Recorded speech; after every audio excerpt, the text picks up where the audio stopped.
করব মিটুলি। দেখো গাঠি লম্বা লম্বা করে দিয়ে নিয়েছি, একটু আলু দিয়ে নিয়েছি, একসাথেই আমি একটু সিদ্ধ করে জলটাকে ফেলে দিয়েছি। এবার দেবো আমি রসুন কুচি, পেঁয়াজ কুচি, তেজপাতা ফোড়ন, লঙ্কা ফোড়ন। এতে আমি 4টে কাঁচা লঙ্কা কেটে দিয়ে রেখে দিয়েছি। দেখো চচ্চড়িটা আমি কীভাবে করব। লঙ্কা ফোড়ন, রসুন ফোড়ন, তেজপাতা ফোড়ন দেবো। এবার দিলাম 5 ফোড়ন দিয়েছি কিন্তু আমি ফোড়নে।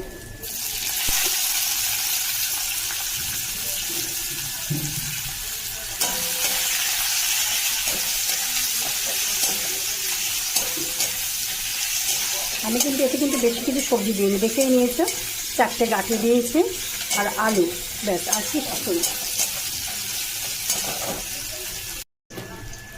এবারে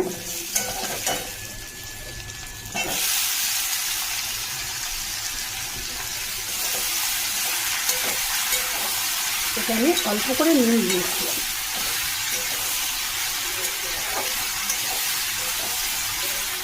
জিরে ধনে গুঁড়ো দিয়ে নিয়েছি, হলুদ গুঁড়ো, একটু মিষ্টি সবই কিছু দিয়ে নিয়েছি। হ্যাঁ, কষাটা হয়ে গেলে আমি খানিকটা জল দিয়ে দেবো। দেখবে এই টেস্টটা এত সুন্দর লাগে না, খুব সুন্দর লাগে। বুঝেছো, গাঠিটা বলে গেছে।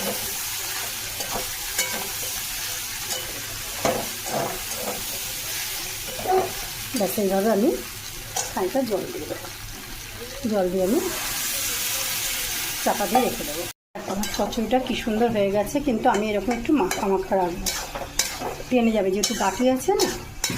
ব্যাস এইভাবে তোমরা রসুন কোড়া দিয়ে পেঁয়াজ দিয়ে একটু, গাঠি বেশি কিছু দিতে লাগে না, দিয়ে চচ্চড়ি করে খেয়ে দেখো, বেশি দিলে ভালো লাগবে না। পুঁই শাকে এমনি গাঠি খুব ভালো লাগে।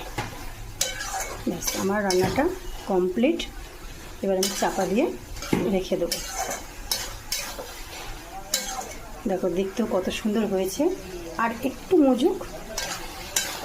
এটাই যখন গরম ভাতে মেখে মেখে খাবে না, খুব টেস্ট লাগবে।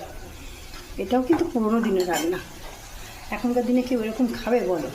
খাবে না। নয় ভাজা খাবে, নয় মানে চিংড়ি মাছ দিয়ে চচ্চড়ি করে খাবে, এছাড়া কিন্তু কিছুই না। কিন্তু আমি কোনো কিচ্ছু দিইনি, দেখো একদম সিম্পল রান্না, কিন্তু খেতে অসাধারণ। দেখো ব্যাস গরম ভাতে মুছে মুছে খাও, একবার এরকম করে খেয়ে দেখো তোমরা। টাটা বন্ধুরা।